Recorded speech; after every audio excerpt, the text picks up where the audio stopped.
I was like, I don't want to pay attention anymore, man. Yeah, it was honestly, it was one of those games whereby, you know what, it happened, it happened. When like you were so excited for the game, Yeah.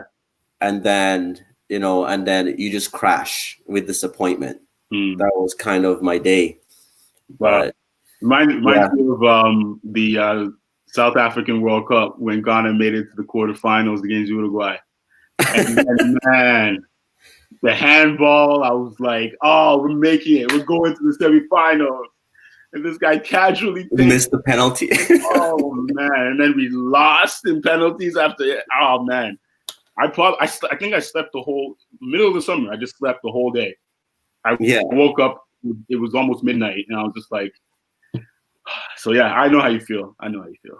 yeah, it's rough, man, but it was just a bad day in the office. I gotta say that it was a really bad day in the office. So Yeah, man. where What would where you? did you so you obviously you watched the whole match. Yeah. Did you listen to any post match the Premier League post match guys? No, I didn't even bother No. because we went to the bar to watch Oh, the game with the United crew, okay. and yeah, after the game we were just also disappointed.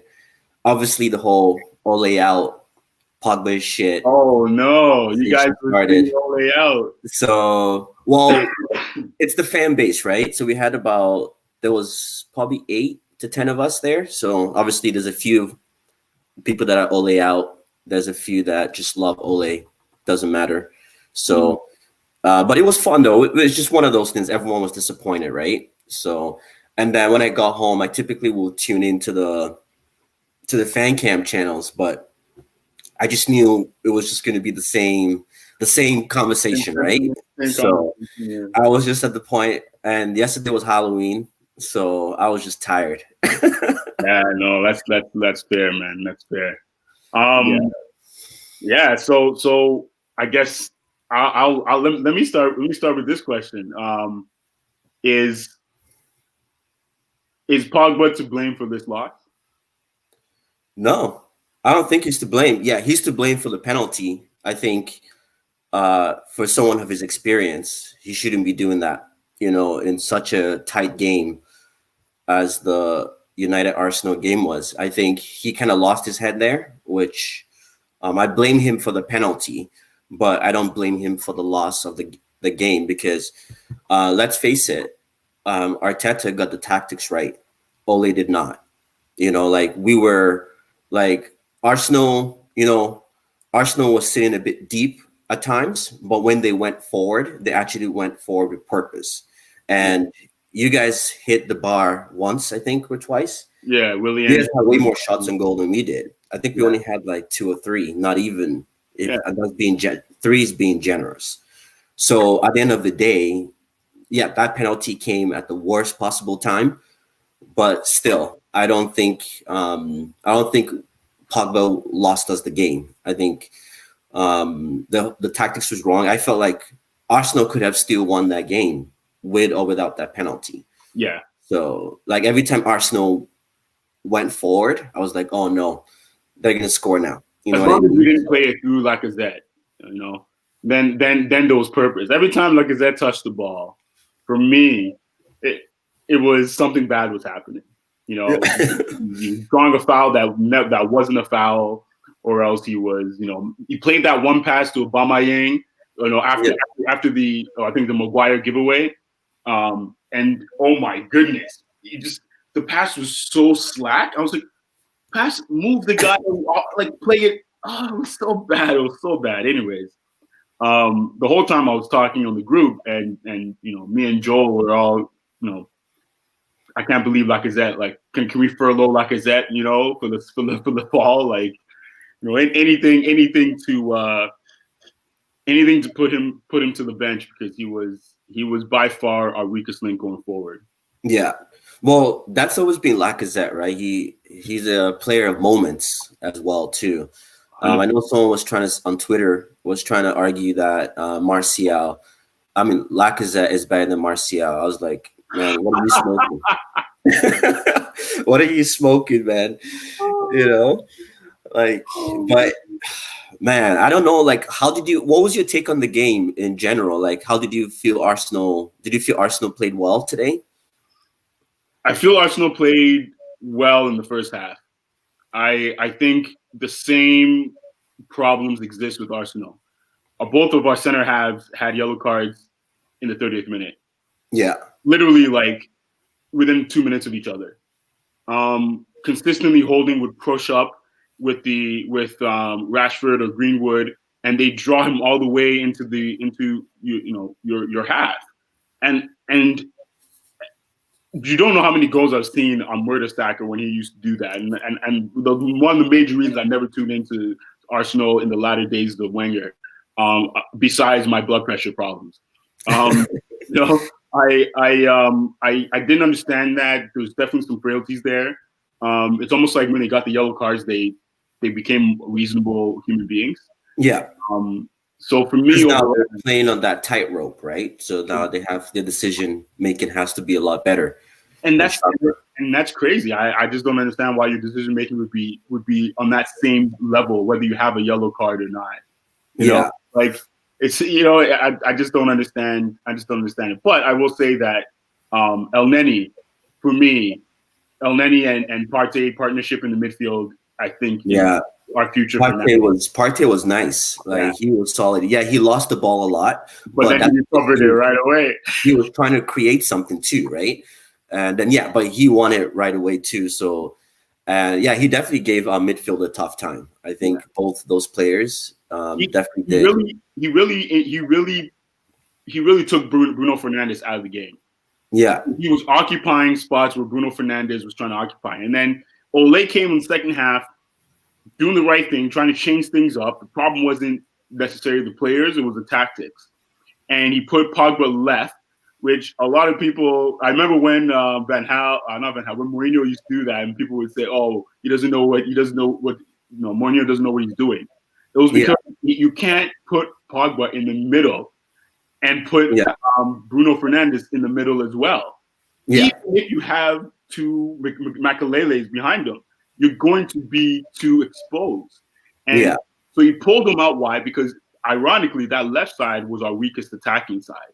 We didn't really attack well through that side. I don't know if it was because Willian took that knock early and he was, he wasn't really moving as moving as and he just came back. He didn't play midweek. He didn't play last weekend either. And so I feel like what happened is that the tactics that Ole came out with second half were top notch, but it created this problem where Bruno Fernandes was not being allowed to get the space and the time on the ball that he wanted to. Yeah. Especially when we came in the low block, like there was no way you were going. And then it was that 5 defenders, and then Partey and El Neni just rushing you to the wings. Yeah. And unfortunately, today, I said this in the group. I said the diamond cannot work with Arsenal because we play 3 in the back and we pack the midfield. So you're always going to get hurt or else you won't be able to move forward because you're too narrow. And the problem is that I think one of the things I think Ole should have done in the second half was he should have pulled Rashford to the left. To the left, yeah. And then played Bruno as a false 9. And then removed Greenwood and played somebody to play wide. Either because Greenwood the problem, Greenwood's left-footed, isn't he? Yeah. And he's so severely left-footed that in the middle of the field, when you guys were breaking and it was breaking from that right side, he would come into the middle of the field and look for Pogba because he wanted to make Pogba, create to stretch out the Arsenal defense. And then it made you so lopsided, it made it easy to defend, right? Because Bellerin is fast enough to recover against Pogba, right? Because you had Partey and El Neni in the middle of the field, so Pogba couldn't come into the middle of the field. You had to keep playing these crosses in, right? So I think we talked about this. your winger issue reared its ugly head because Exactly. I was gonna say that. like Yeah. Arsenal, Manchester City, Liverpool, where they will open up the fullback behind the fullbacks is always open. That those are the where you're gonna have a problem without a winger like James Sancho or with James not being able to be at that level where you guys need him. Yeah. I mean, really, this was a game too that we missed. Alex Telles as well too, because he played. Yeah. Is he injured? Yeah. Sorry. Is he injured? No, he has COVID. Oh, yeah, that's what. Yeah, they announced it on Wednesday or so. So you guys are feeling what Ronaldo felt with Juve. with Juve, yeah. So he has COVID, but I think he would have been a better fit for this game. Definitely, you definitely missed. Yeah, that. Did you guys play Aubameyang from the middle today, or did you play him more as a winger? We played him left. I don't know why we keep. But for me, like I said, he should come off the bench, and Aubameyang should play as a to lead the line. Yeah, I agree with that. I think we had talked about that too. Is why is Aubameyang on the left wing? He's like your best goal scorer, so it doesn't make sense. Do you? Yeah. So in terms of tactics, how do you rate the coaches? Do you feel that? I guess you asked me that question about Pogba. Was he do you blame him for the loss? Would you say that maybe Ole's tactics were off today? I think Ole's timing was off with his tactics. He should have changed things up in the first half when Arsenal had all that possession. And like you said, we were doing very good things when we had the ball going forward, in maintaining possession as well. Arteta has done well with Arsenal over. I've seen us progress, and with Partey, it's been an easier progression, and we've seen it happen faster to 6 match days, right? Yeah, I think Ole's tactic in the second half should have been employed in the 30th minute when we got the 2 yellow cards on our center halves. He should have been putting pressure. At that moment, he should have then moved Pogba wide if that's what he wanted to do, and then because he was trying to pin back Bellerin and Tierney, and it wouldn't work because Tierney and Bellerin not only are they fast, but they have the stamina to run back and forth. They're like Robertson and Sergeant Arnold. They're Liverpool, right.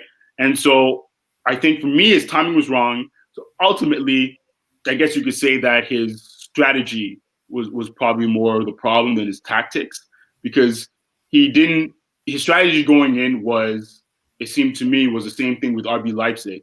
But RB Leipzig plays like a Dutch team. They try to have possession and try to attack as a group.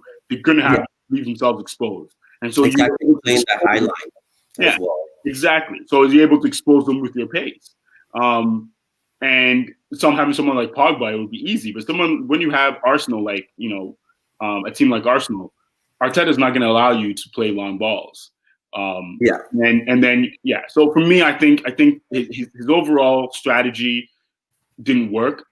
Unfortunately, it's led to you guys showing up in Europe, and unfortunately being on pace for relegation in EPL. So that's the frustration. Like, what do you think that boils down to?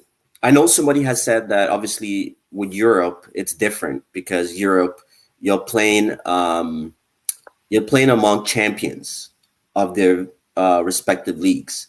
So because of that, these are teams that don't just sit back, right? They're used to having the ball. They're used to going forward and attacking. So maybe that's why Manchester United's counter-attacking style of play works in Europe, but when you come back home to England, where half the teams are not most of the teams are not really championship teams, so they create that low block.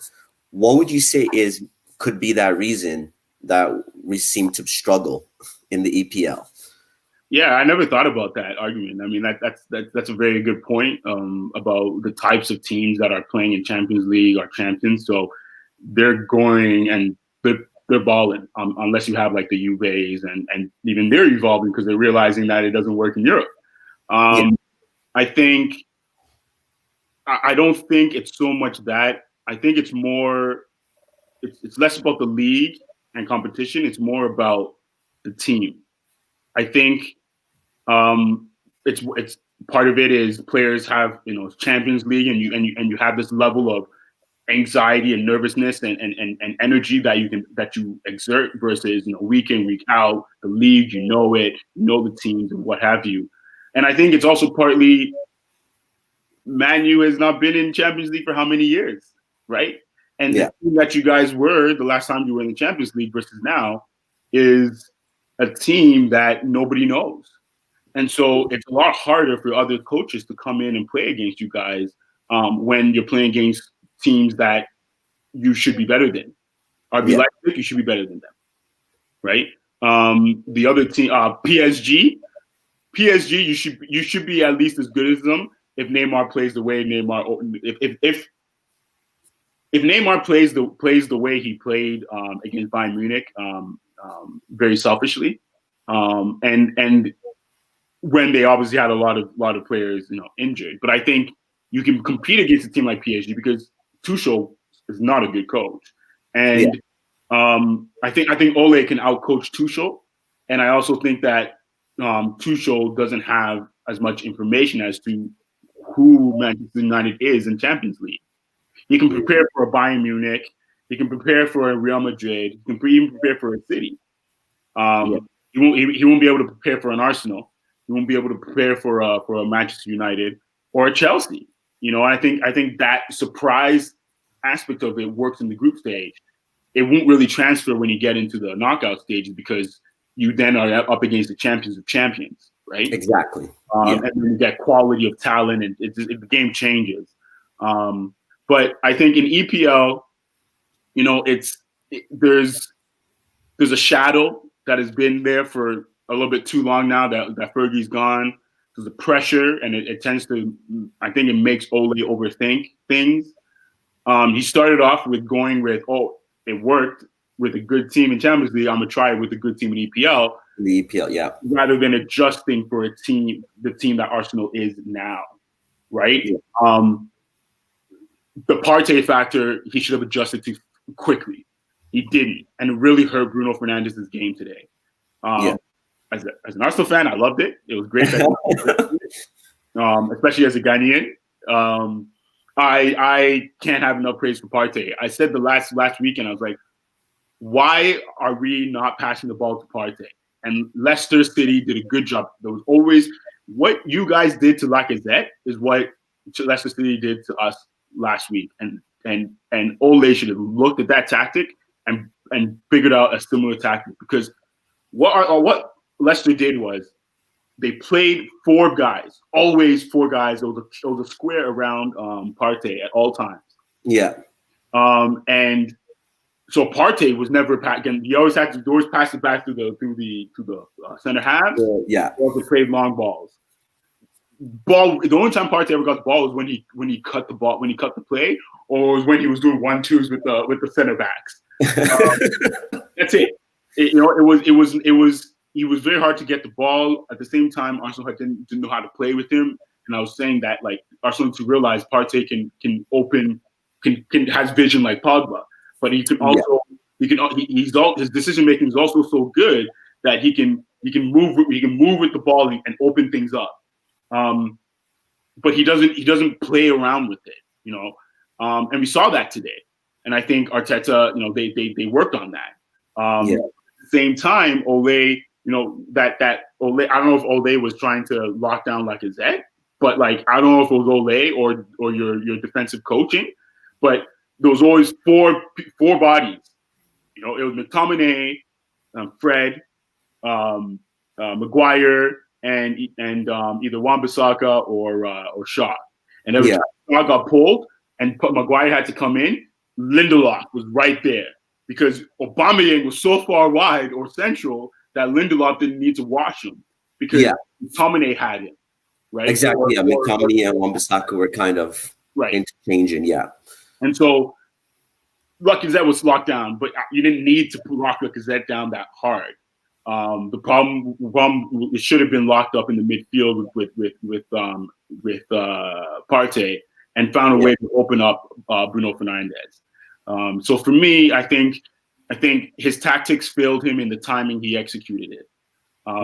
Because he would have allowed him to make that extra change I think he needed, which was either removing Pogba or removing Bruno. He needed to sacrifice one of them, and he didn't know how to. Because he started both of them. Yeah, it was crazy too because I know people were kind of upset that some people were upset that he took Bruno off, and some people were saying, "Oh, it was because he doesn't want Bruno to be in the mix of this disgrace and this embarrassment." It's the Bruno train. Everybody's on the Bruno train right now. So, but I could kind of see the only thing I was a little. Did you feel that was a good change to take Bruno out instead of McTominay? I know Matic. Right? Sure? No, sorry, he took off Fred. Yeah, because he took up Fred for Matic. I think Matic had a really good game. Like when he came on, he actually started dictating play. And I think that was when Matic came on, that was our best attacking moments in the entire game. Like we were actually pushing forward. So but I also had to, right? I wouldn't say it was because of Matic. I'll say it's because of what the nature of the game at that point. You had to, and we didn't have any. Arteta decided strategically to play for the no goal to play for a win and not a draw. Yeah. Rather than to play for another goal or keeping it the same. Like initially he was going to bring on Xhaka when it looked like Holding was injured. Yeah. And then he decided against bringing on Xhaka altogether, keeping El Neni and Partey there, doing what they're doing. They figured out the game, keep them there. The middle is good. And then he brought on Maitland-Niles, which hurt our ability to counter you. And so it made Matches' job very easy. Very easy, yeah, because they didn't have to worry about tracking back and yeah. So when we took off Lacazette and replaced him with Nketiah, that with me was it could have hurt Arteta because you guys were pushing for a goal and you got close a couple of times. For me, Nketiah should not have been put on. He should have taken off Lacazette, pulled up Aubameyang as your striker, and just tell Aubameyang just break out through the wings, but you are the one leading the line. And then he should have put on Maitland-Niles in order to help out what's his name, Bellerin with Pogba and that overload that they had on that right side. On the right side, overloading on the right side a lot. It was crazy. And so I don't think Matic was played any better than what we allowed him to. Exactly. But to answer your question, I think Bruno coming off was needed because he was locked down. Yeah. He failed in not moving. So what happened was then Pogba moved centrally. He should have kept Pogba out wide and not put on Van de Beek. So for me, I think this is probably where he didn't have enough time to then realize that he needed to make one more change, which was Van de Beek, and first of all, Fred should have stayed on. I didn't agree with Fred was on a yellow, and he had made a few mistakes too. Oh, did Fred have a yellow? Yeah, he had a yellow. Oh, yeah. And today was just not his game. He did the Fred thing, but it just wasn't his game today. I think okay, fine. Let me say this then. I made an error in my initial assessment. I was trying to be nice to Ole, to be very honest. Yeah. That's where he failed tactically. He should not have played McTominay to start. Yeah. He should have, because then it overexposed Fred. McTominay does not have the experience to be able to manage a game the way it was going down when Arsenal was really attacking and really hurting in the first half and having a lot of possession. McTominay didn't know how to adjust. Fred was doing fine. That's why Fred had to take that, and I'm sure it led to Fred taking the yellow at some point. Because exactly what happened was I don't know if that was the incident where they miscommunicated and then I think Fred was a bit late on the Oh challenge yeah, because I think he thought McTominay was going for it, and yeah, but the Arsenal player, I forget who it was just like let free to run. So, but you know what? And I think this is where the frustration is why is Van de Beek not starting? Like I would say, I think Van de Beek is our most intelligent player, and you know, being Dutch, like not because he's Dutch, but he's playing the Dutch system. I That you know, yeah, is they have a structured academy whereby they know what their role is. mm-hmm. You know, the thing with Bruno, I respect him as a player. I think he's done a great job. But what tends to happen is when you today, he had no impact. And I think I don't know if it's the positional discipline that he doesn't have, which I do get it. So, you know, if some people are saying, oh, it's because he's trying things. But I feel like he exposes the midfield a lot. Because when you think about it, when the game on Wednesday, Bruno. sorry, You said Bruno exposes the midfield a lot. I think he does. Yeah, I think he exposes the Okay. midfield a lot I just wanted in to the confirm sense the of. name you were talking about. Sorry. I just wanted to confirm the name. Yeah. Bruno. Yeah, Okay. Bruno. Yeah, he exposes the midfield a lot because of his movements. I know. Yeah, he's trying to get the ball. He's trying to make runs, trying to create things. But sometimes you need to just be disciplined, especially in the Manchester United team where they're still trying to figure out their feet. So I feel like the game on Wednesday. Yes, we didn't have ball possession like we should have had against Leipzig, but we were solid. We were organized. Everybody knew where they needed to be. It was the first game that I wasn't seeing Pogba isolated. I wasn't seeing Fred isolated. I wasn't seeing McTominay isolated. It's the first game that when any of our players had the ball, there was another United player like a foot away. You know what I mean? And that's has been our issue is a lot of times these players get isolated. So Pogba gets the ball. There's three men on him. The closest United player is at the number 9 spot. And it's like, how, you know, where's the time? Same with Fred, you know, and that's why we keep getting these losing possession, you know, rushing a pass because we're not like together as a team. And I feel sometimes there's certain games that Bruno is just lost and he creates that hole. So I think a lot of times people will say, oh, Bruno and Pogba can play together. But how is because, well, first of all, Ole would put Pogba and Matic to sit deep and just have Bruno running. But you've now exposed that entire space. So now you get someone like Pogba who, once again, is trying to do some tricks in front of his defensive line, which I don't agree with. He shouldn't be doing that there. But he's a flair kind of player. It's like putting Neymar. If you put Neymar that deep or Messi that deep, they will lose the ball a lot because that's just who they are. They want to. It's their nature to try to pass a man. You know what I mean? That's their nature. So I feel sometimes Bruno creates the imbalance in the team. I don't know if I might just be seeing it from a different angle, but I feel like I think this is not to target Bruno or anything. I do like Bruno, and I think he's an important player for us. But I think there's certain games that suits him, but not every game, if that makes sense. Yeah, I think that's what Ole. You know, I've said it how many times. Like, what I was so mad that Man United grabbed Van de Beek and he's played maybe 200 minutes. I've been very disappointed with his how he employs Van de Beek when he plays him.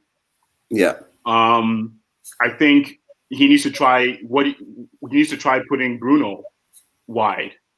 You know, I think. Let me say this: what Zidane is doing right now with Real Madrid, with Kroos and Modric, is what he realized very early on when he came back the second time. Was these two cannot play together at the same time anymore because Casemiro became the star, and Casemiro was you couldn't just tell him to only play defense because he does bring more to the game than just Playing defense. Yeah. And so you would expose yourself by telling them three to all balance on playing defense. There's going to be a moment where you're going to be exposed either because of Cruz or because of Modric. And so they don't play together. Rarely will they play together. They're playing together. You're playing five in the midfield, and you have Valverde as well, right? What Ole needs to do is realize that you can't play Pogba and Bruno at the same time. It's not that you can't, you just can't do it yet.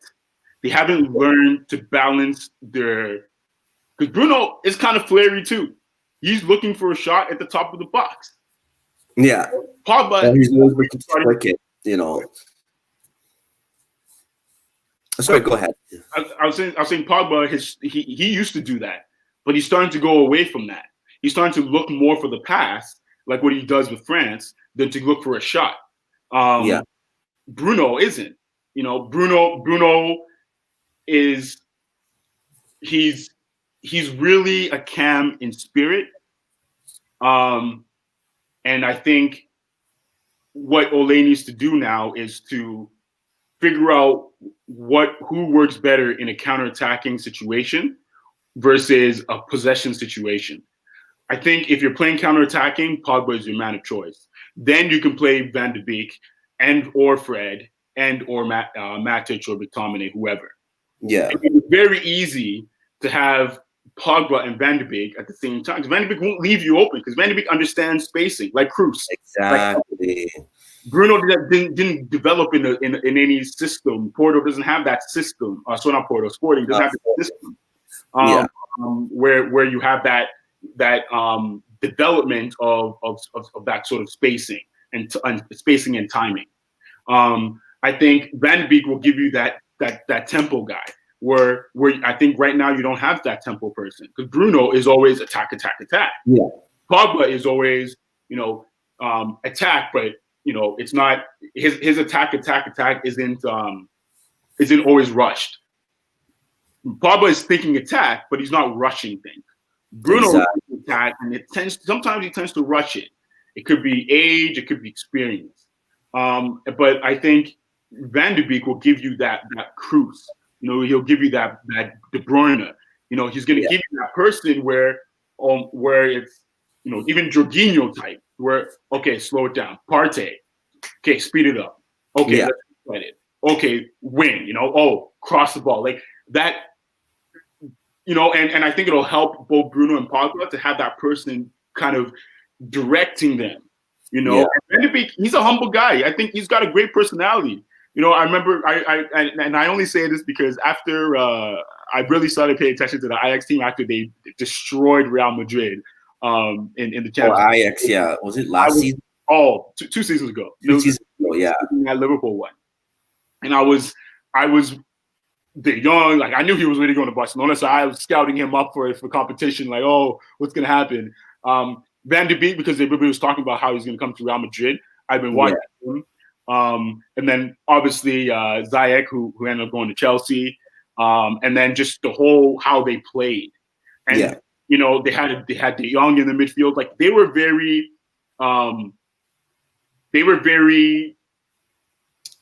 organized.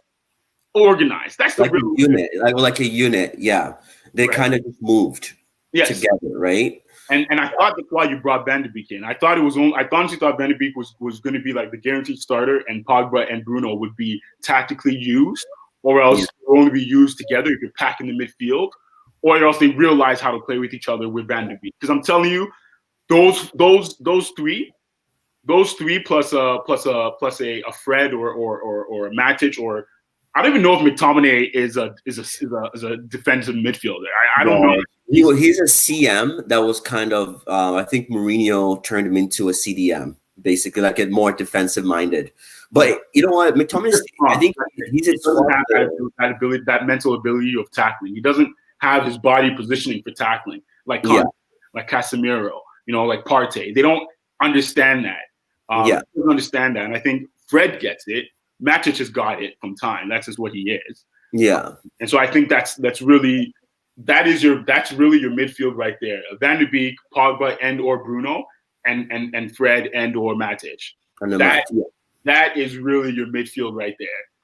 yeah. Play Rashford wide. I couldn't believe you played Rashford as a striker. I know Martial is injured, but you should have played Greenwood. Greenwood, yeah. It was just because Greenwood is younger.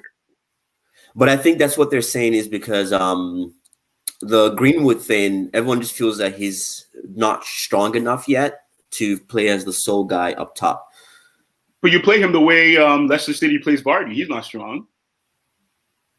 You got to. Yeah, I never thought about that. I thought Vardy was like forward. Sorry? If you buy a Ferrari, you don't drive it like a Porsche. You're not going to tell Cavani to play for the ball at his feet. It's like kind of player he is. Yeah, So Greenwood pays, especially when your our center backs both had yellow. Yellow, yeah. This is where I kind of missed Martial today. Martial would have gotten us a penalty. You know what I mean? And people would say, "Oh, Martial is not playing well." I'm like, Martial has done pretty well for us this season.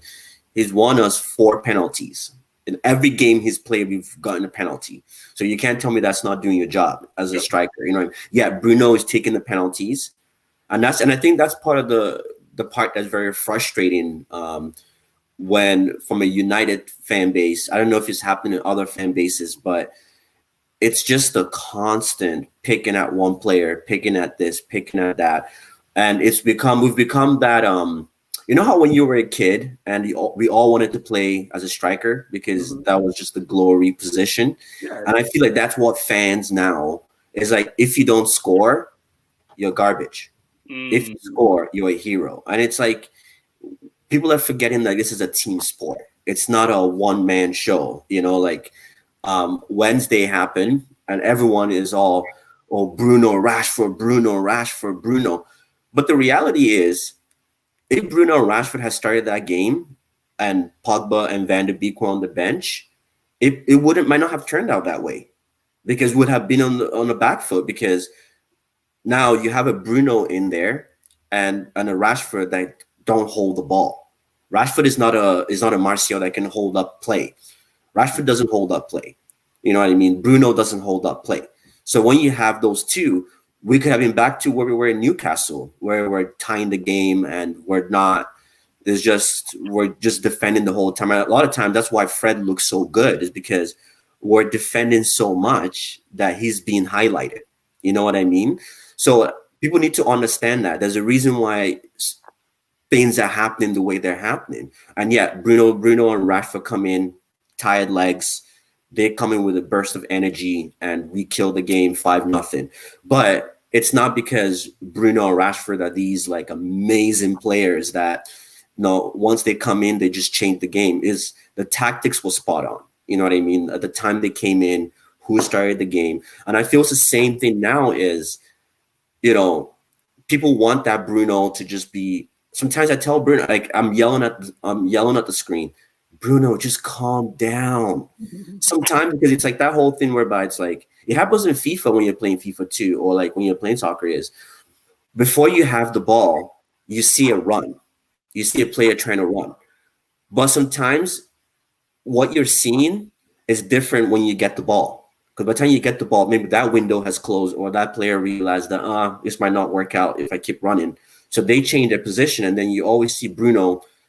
He's already thought in his head 5 minutes ago, and he's still making that pass.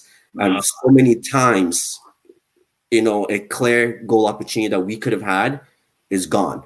So, and then you have Pogba on the other extreme, which I hope the way the season is going, that Pogba gets selfish now. I feel like he needs to. Sometimes he's too unselfish. Like there was a time, when he was doing the 1-2s in the box, there's a time when he could have taken a shot. And then he tried to do the last pass, and it's like, oh, not again. So it's like we have two like polar opposites. Pogba is about, like you said, looking for the pass. Yeah, at times where he shouldn't be dribbling, and he's trying to take on 2 guys at the same time. I don't agree with that. I think sometimes he should just be direct and just pass the ball. I'd rather you just give that easy pass than try to do something fancy and lose the ball. And then you have Bruno on the other extreme that just takes a shot, wants to take a shot every chance he gets, wants to force a pass. You know what I mean? So it's how can we get both of them to kind of gel? You know what I mean? They can each take turns in doing that, and then because I feel like United fans are just so focused on action, action, action. You know, and I think that's where we're really hurting.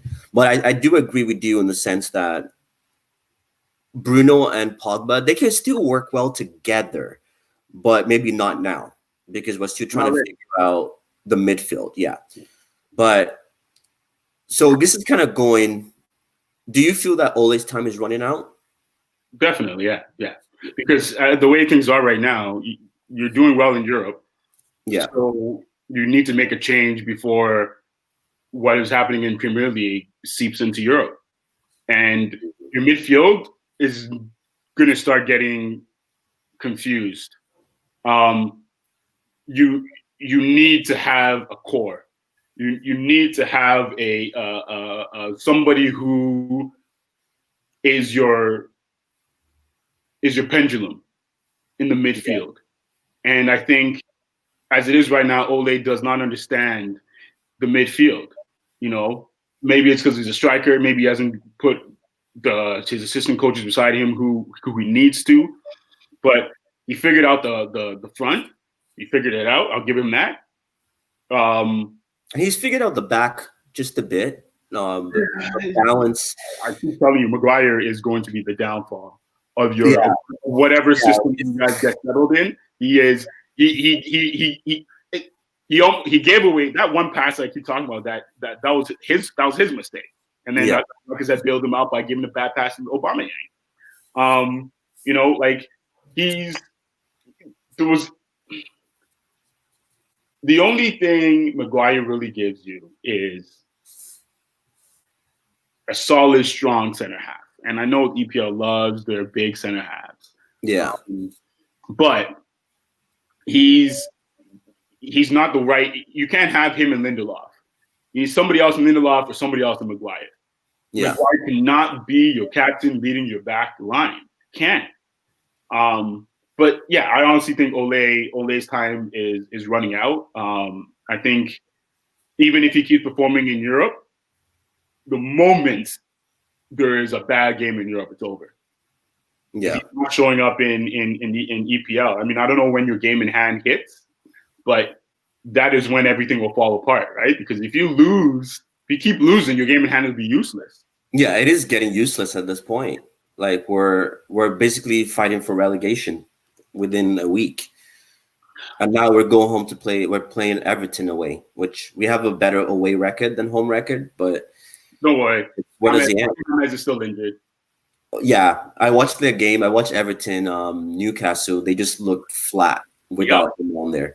There was just nobody to give that, to stretch the play. You know how Hernandez he just whips the ball across. You know what I mean? To always create a play for what's his name, Calvert-Lewin, yeah.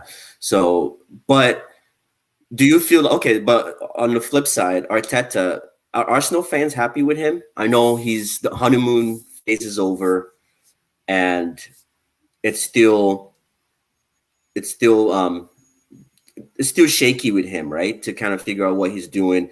But the one thing I would say is Arteta, as much as Arsenal, they should be doing better, but they don't have the team. You know what I mean? Like I'm commending him for what he's done with that team. Yeah.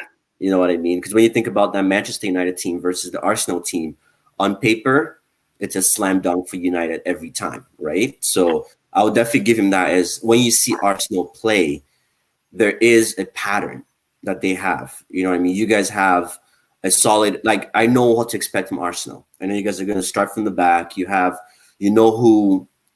like they know their positioning way better than United does.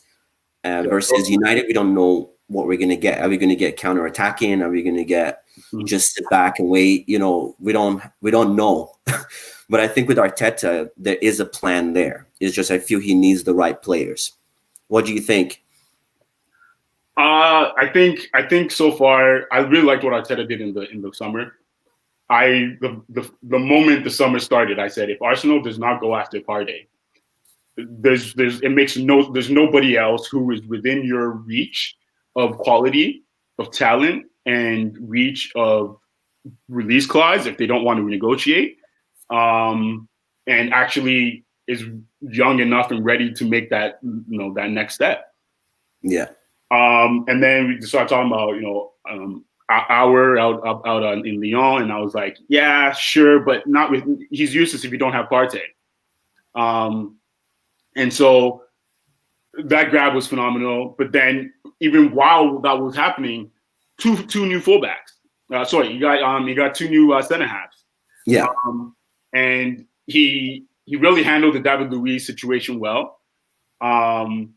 He brought back Ceballos, which for me I think was a good decision. And he really saw that Saka was developing, and he gave him his minutes. And now Saka is a starter, and he's I love this kid, man. I know a lot of people are talking nonsense, but he's like Nelson Odoi. It had something. He's like Nelson Odoi in Chelsea, and I don't know. Is he still in Chelsea? That guy, I feel like. Yeah, he is. I think. Did he get loaned out? I thought he was supposed to get loaned out. Actually, I think he got loaned out to the German league. Okay. Because I was gonna say that guy, somebody should go grab that guy. Yeah. Actually, let me check here. I think for me, his choices in striker for strikers is limited. So I understand the Lacazette, but again, I don't understand why he won't try Aubameyang leading the line and starting with Pepe and Saka, and telling Pepe, if you want to start, or even Saka and Willian, and tell him, if you want to start, you better press. Know where you are. Otherwise, Pepe is going to be loaned out or sold next summer. And that's the thing, though. I don't understand what's going on. Like, I think Pepe's done. I don't watch that many Arsenal games, but the games that I've watched, he's done something. So I don't understand why he's on the bench. Like, I haven't really seen much from William this season. But I don't know if he's playing William because William's positioning is key. You don't see much from William, but his positioning never allows that. Like, you guys didn't really attack through that right side.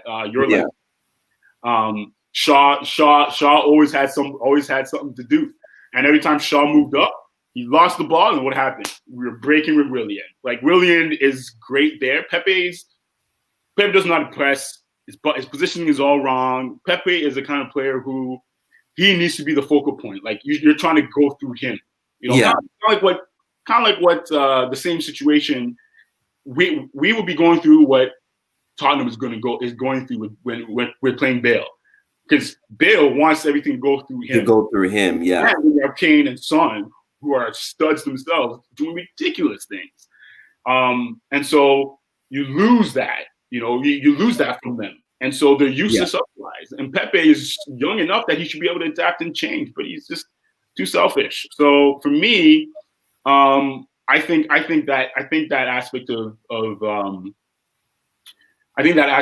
Pepe's game is really what's holding him back. But Arteta, for me, he's done good so far in terms of the bringing in players. I'll be able to see what he does next summer and in January, understanding that that I think Hour is coming. I think he's coming probably. If we're able to get rid of Özil in January, he could probably come in January, but he's definitely coming next summer because we need that creative in the midfield. The person who can beat, like, it'll open up Partey. Him and Partey will work so well, and then he's so good. Because you guys are relying on Partey right now for the defensive abilities and also the creative ability as well too, which you don't want, right? Well, he's not quite there because he's still developing in that aspect, the creative aspect of things. But at the same time, I think playing up against teams like Liverpool and City, you can't expect that from him because they're going to tactically cut that off from Partey. What we couldn't do today with his tactics. They'll just they'll just basically pressure him on the ball. Well, Liverpool will press him. City will pack the midfield. Yeah. Exactly. Well, yeah. Hudson Odoi. Yeah, he's still at Chelsea. I don't think Lampard really wants, He's just taking a paycheck and staying especially at with all home. these new guys. I remember I had asked that question with the last Chelsea. Um, I forgot. I think I was on the Chelsea call, and yeah, and I did ask that question. What are you guys going to do with your youth players? Because I think that's what's happening. Is there's a few of these new guys here in Chelsea, and now those youth players are barely getting game time, which I do understand. They're still young, and it's nice for them to learn from the more experienced guys as well. But yeah, I wouldn't mind. I right now I would have said I would have taken him, but United, I think we're stacked with our attacking unit. We just need to figure out how Oh, to you need to, work yeah. Your problem is midfield. Your problem is in midfield. You have too many riches, and Ole is not. He didn't play in the midfield. I'm not saying that's why he doesn't get it, but he doesn't get it. He doesn't get the midfield. He doesn't get what the midfield in the modern game needs in order to get the attackers in the modern game, firing in all cylinders. For me, his problem has always been tackling. The midfield was never quite right. Yeah, And that's why for me, you're gonna see players like Guardiola, Zidane, Pirlo. They're gonna be Lampard. They're gonna be successful in the midfield, and that's where they're starting. That's where they're killing it, right? yeah. And then because really the attack kind of figures itself out if you have quality attackers. Yeah, and Out. you have a good midfield to supply the ball. Exactly. And your midfield controls the game. Yeah. Midfield controls the mentality of your players on the field. The midfield controls the heart of the team. If you have a box to box midfield player, my goodness, you're gonna see your team is gonna have a high energy like PSG did with Tweedy. They don't have them anymore, so they're a little bit more. Neymar, and Neymar's too tricky and flamboyant. It just doesn't work, right? And same thing. And what's happening right now with and I think that's what a lot of United fans who hate Pogba are talking about is that you had a Paul Scholes, right, who would not manage the tempo of your midfield. Yeah. I think if United really should have went and got Kimmich, but that's right? That would have been a dream. I think at this point, I think United are not at that level to get a player like that. And come on, he's a stud in Germany. He's not going to leave. And another thing too is German players are like Italian players. The only time they leave that league is if they're struggling. Yeah, to make game time, or like they've had their career and they want to try something new. Yeah, like your Ballack or like your Schweistingers, those kind of players that they've already done it. Now they just come in just for the big pay and just played in the EPL or in La Liga. Yeah, but you guys have a midfield riches. You just need to figure out. You need a coach to play it. That's for me. Is where Ole lacks, and is killing it. I know, and with all the Ole's sentiments out there, to me, I think honestly, like I feel like Ole still has a future with the club because I will commend him for what he's done with the players in a sense, like who he's brought in, to. I think he's a good caretaker. Like he's kind of studied the. Yeah, he should be your director of sport. Maybe he should be at Woodward's position because he's done a good job putting people in, man. Yeah, and he's the kind of person that you can tell, like even the training ground, they have the harmony. They're friends. You know what I mean? It looks fun. Like I feel like under Mourinho, very good. It looked like they hated their lives. Yeah. But I think with him, you can see the players are happy. The players want to play. It's just the tactics that keeps letting the team down. And I think the whole club as a whole. So I think Oven as an assistant manager. I think he might do well as an assistant manager. I don't know. But I know usually when a manager comes in, they want their own, especially if you bring like a Poch in, he's going to bring his own guy, right? That can support him.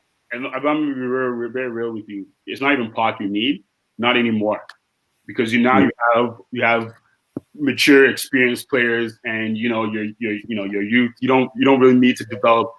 I think what you guys need is the Dutch coach, the coach of Ajax. That's who you need. That guy will bring system, he'll bring harmony on the field and consistency. And then for me, Solskjaer should become to take Ed Woodward's job. And because he'll create that front office climate that he's created in the dressing room. Because Ole for me is a great guy. Ole for me has the ability, he has that personality, and it's wasted in just it's wasted in what he's doing right now because the learning curve is too steep for what you learn from the modern game, which is unfortunately in the midfield. And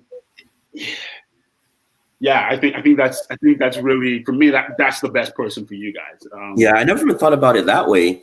I know everyone is crazy about Poch coming in, and but yeah, I can kind of see that. I think Poch is like, he can develop players to a certain level. And I think Poch would be great right now in Barcelona. Sorry? I think Poch would be great right now in Barcelona, where they have good talent. Yeah. You know what? That's actually, you actually just made a really good point there. I never thought about it that way. And, but it's a tough one, man, because there is, the board feels that there is a plan with Ole, and they feel like it's being materialized. But at the same time, we need to still see results on the field to keep supporting, right? So obviously, just because of time, I'm just going to ask you this last question. Okay. Gabriel. Who, Jesus? No, not no, you're a defender for Arsenal. Gabriel? Yeah, Gabriel. Yeah. How was he still on that field? So I know when you said Gabriel, we're going to talk about the fact that Ferran Torres is made Jesus obsolete, and he's going to have to be looking for a club soon. And Arsenal is looking for a striker soon. I'm just saying. Hey, that could be a topic that could be another episode for sure. Good. Wow. Yeah. Gabriel, how is he injured? Right? Sorry. Jesus is still injured. I think so. Yeah. I could actually see him doing well in Arsenal. Yeah, I could see that. Yeah, him and Aubameyang would run things. Oh, geez, I'm getting nervous, man. I'm getting nervous for United now. Arteta apparently has bugged my home, man, because he's been everything I've been saying he's been doing. I think that tackle, for me, it was a yellow card tackle, but he was genuinely going for the ball. But it depends on which one you're talking about. the one was on a yellow. The Mason Greenwood on Greenwood when he nutmegged him. Yeah, that one. I think both of his, really, he should have 2 yellows, and it was on Greenwood. It was because of Greenwood. Yeah, and that's why I was saying Greenwood should have played the striker and has Rashford on the left. Yeah, that's what he should have done, because he had Gabriel's number. I'm telling you. And it would have been a great development for him in terms of, because he's a striker. Play him as a striker. So yeah, I think Gabriel, he stepped up after he took that yellow. He stepped up for us, and I think he's growing into his role, and I look forward to a bright future. Hopefully, with more yellow cards that don't become red cards. Yeah, well, hopefully, yeah. We were so pissed, and it was crazy how what's his name? The ref's name is it Howard Dean? I think Dean. It was. Yeah, I feel like he had blinders on or something. He just was. It would have changed the whole game. Sorry, it would have changed the whole game.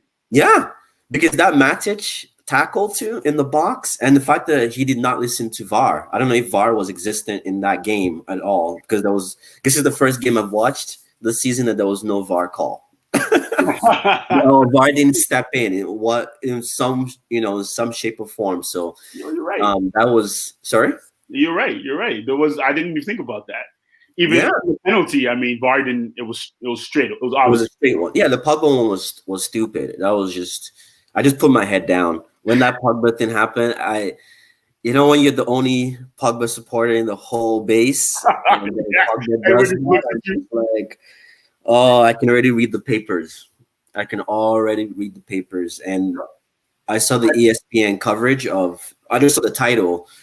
The only place that Pogba belongs on this United team is on the bench. Ooh, I'm like, come on, man. Like, that's come on. Kid has done well in the last 4 games, 1 game, and now you're gonna crucify him. It's no. like And to be very real, why was Pogba left? Why did Pogba have to be in that situation? that deep. Exactly. Why? When we So had Matic and you had McTominay and Fred out there. yeah. And who was the only attacker at that point? It was Bellerin who we took out. It was Bellerin. That's either Fred or Yeah. McTominay's job. That's the holding midfielder's job on the To full be there. to pull out wide and cover the wing. Yeah. That's your job. I So you know that's the same thing because even Rashford too. Rashford was defend. If you notice, Rashford was way too back, yeah, and that's how I just knew it was going to be one of those games, kind of like the game against Tottenham when Bruno and Pogba both conceded penalties individually. So that's how you just know when your attacking players are that deep, you know that we're losing the battle in the midfield. You know what I mean? Yeah. So, but yeah. So where do you see? Just before obviously wrap this up, how do you see the season progressing? Because now I know it's still tight, but it looks like Liverpool is slowly taking their stance now as the number one position. Everton has lost their second game. So I think that fight, I think they're beginning to lose that spirit that they had at the beginning of the season. Where do you see how do you see the season shaping up at this point? I know it's a bit early, but how far do you see Arsenal going? I see Arsenal fighting for top four. I Ooh, see Tottenham also fighting with for top four with Arsenal. I see Chelsea and City fighting for 2 and 3. yeah, I see Liverpool making it interesting and dropping points the way that they did last year. And honestly, I think we're going to see. I think the mid table is going to be more competitive than the top of the table. Yeah. 4, 5, 6, 7, 8, or going to be way more competitive than 1, 2, 3, 4. Yeah. Kind of like last season. Kind of like the way last season ended. Yeah. Except I think the only team that will compete, I think Chelsea will end up competing for the title with Liverpool, more than City, and I think it's only because City are really finding their feet after losing against Marseille. Was it Marseille? No, not Marseille. To Lyon. Lyon. Yeah. Well, and they lost David Silva. Oh yeah, true. They lost David Silva, and sure they were trying to transition away from him, but you also lost Fernandinho because you had to play him as a center back. And now he's playing as a center back still, and I don't think he can ever go back to playing as a CDM. He doesn't have that. He's too old. He'll get ruined in the midfield. So then you have Rodri, who for me, I think he's like a Busquets. He's good enough, but if you have a team that has good wingers or pacey strikers like a PSG, a Bayern, a Chelsea, a Liverpool, you're gonna get hurt. Yeah, and I think they'll struggle against teams like Leicester City, as they always do. And I think United will be able to continue to give them struggles because your counterattacking game is the best. And for me, I think Ole should just be like, we're playing counterattacking and do that all the time. No, because if he does that, when you guys become defensively sound, your midfielders will figure out what they need to do. Yeah. And then whoever is playing as the attacking midfield player will figure out what they need to do and what roles they need to play. If you keep changing the systems and keep changing who you're playing with up in the middle of the field, you're never going to find a level of consistency. Yeah. People are now figuring out Bruno. Teams and coaches are figuring out how to stop Bruno. And it was inevitable. It was a matter of time, and I think this is Ole's biggest challenge was not figuring out the dressing room. It's going to end up being, what are you going to do when Bruno is not as effective as he was at the end of last season? Yeah. Because people are going to start pointing fingers, and Bruno is not going to be happy, and they're going to have a whole lot of problems in the midfield in terms of people being happy with the roles that they're playing, because people need to know what roles they're playing. Van de Beek, he's not gonna go all the way to January and be all calm and quiet like he is. No. And you know what? And Pogba did say that too. In his interview after the game. Obviously, he apologized for the penalty, and but he said, he's like, we got the tactics wrong today, and you could tell there's a few jabs, not to Ole like directly, but you could tell that like even Pogba, he's thinking like we're doing this all wrong, and I think Bruno's feeling that way now as well. And Bruno is probably gonna be frustrated too, because he came from a Sporting Lisbon team that was doing pretty well in the Portuguese league, so he's used to winning. You know what I mean? So it's going to be interesting to see. But it's a different kind of winning. Sporting and Man U, come on, give yourself a little bit more credit. Sporting and Man U, very different clubs in terms of that's another conversation, man. It was funny because people were saying the whole thing of like, it's like this. We're just at that stage right now whereby, as a fan, as a club, we're all just looking for who to blame for everything that goes wrong. Is why did you start Pogba? Why did you do this? Why did Ole? And it just gets to the point where it's like, people were saying that the difference is that Bruno plays for the badge, but Pogba doesn't play for the badge. And I'm like, nobody's playing for the badge. Let's get it real. Like, no one is actually saying, hey, I want to play for the badge. The difference is Pogba has been here for 4 years. He's gone through like I always say, he came in with a deflated Mourinho, and then he's working with a clueless Ole. What do you expect? You know what I mean? And he's gone through this craziness in hell for 4 years. Bruno has barely done 12 months at United, and Bruno's career just started at United when you think about it, because where was he playing before? Yeah, he played for Levante or something in La Liga. Then he went to Sporting Lisbon in Portugal. So who knew about Bruno even before, like last summer? I think last summer was the first time I really heard about Bruno as a player. Just because of, once a player gets linked to United, it becomes the biggest thing, right? That player becomes this player that's made of gold, right? Yeah. So, I heard of Bruno because he was also linked with Madrid, and I was like, and I watched like Milinkovic-Savic, another one, and I was just watching them, like, they're okay. Yeah, I know Real Madrid didn't really come for him like that. You know what I mean? So it's like we didn't need an attacking man. Like, at the end of the day, if you kind of look at it, Pogba has already. It's not justifiable the way Pogba plays at times, but Pogba's career is kind of sad. Like when you think about it, he's one of the most successful soccer players in terms of the stuff that he's won. In Italy, for France, like, you know what I mean? So he's in a different level of his career to someone like a Bruno who is just starting out, like literally on the high level. This is Bruno's time to shine and to show the world, especially when they sign you with all the drama that happened. Bruno has to prove himself. You know what I mean? He has to prove himself that he was a good signing. So way he's going to play is going to be different from Pogba's. You know what I mean? So, but I think everyone just needs to calm down. I don't know what is going to happen, man. I'm nervous for United this season. Yeah, I am too. I'm not gonna lie. I am too. You notice I didn't say United was gonna be fighting for top 4, right? Yeah, I don't blame you. I don't see anything that we're doing. Not if Ole makes it throughout the whole season. At this rate. So yeah. I mean, we'll let's see what happens midweek. Hopefully, you guys pick it up again in champs, and then if at least that, okay, there's still hope. Yeah. because it was like when Madrid, when we were winning in Champions League and we're getting destroyed and losing to bum teams in La Liga. La Liga. What is going on, right? And so I think it's that reality of as long as there's hope somewhere, the players will always have that fight. And at least Man United showed that they wanted to fight all the way till the end.